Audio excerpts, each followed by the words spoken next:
And as the chair of Kisumu County, nataka kusema kuambia Babu that Kisumu ni peace na Kisumu ni two term. Hiyo vitu mnasema yote, hiyo nyinyi watu wa one term, hiyo ni propaganda.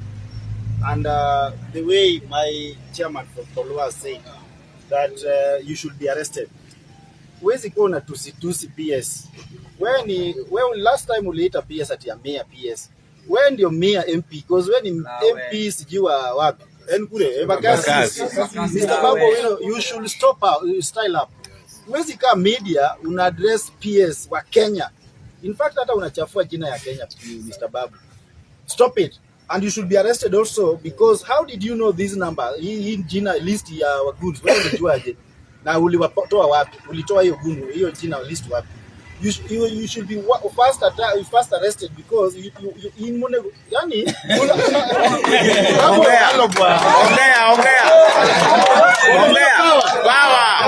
I'm addressing you with a lot of asira because una ignite vitu wezi maliza. Huwezi ukatuambia tunakuja hapa 19 na goons na unakuja na goons. Kwani sisi tukiamua sasa wewe uingie Kisumu, kwa sisi tuko two term, tuko under William Samoei Ruto. Huyo ndio president na huyo ndio atafanya kazi paka 2032. Tunajua kingpin wetu ni Oburu Oginga. Tuko hapo, huyo ndio party leader. Na tunajua mama Nyawangaya ndio chair lady.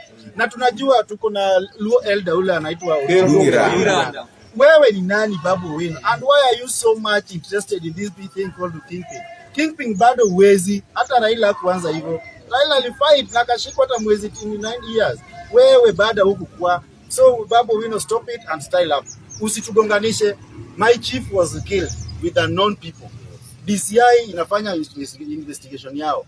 Saa hii Ososi amepigwa. We are very sorry. Na hatuwezi kubali kitu kama hiyo. Already wameshika watu 3. So wacha DCI wafanye kazi yao. Mbona inciting, mbona insulting, mbona abusing our PS? PS amesaidia hata kushinda wewe. Wewe sijasikia hata ushuhuda. Atumejengea mtu nyumba Babu. So stop it and style up as the MP.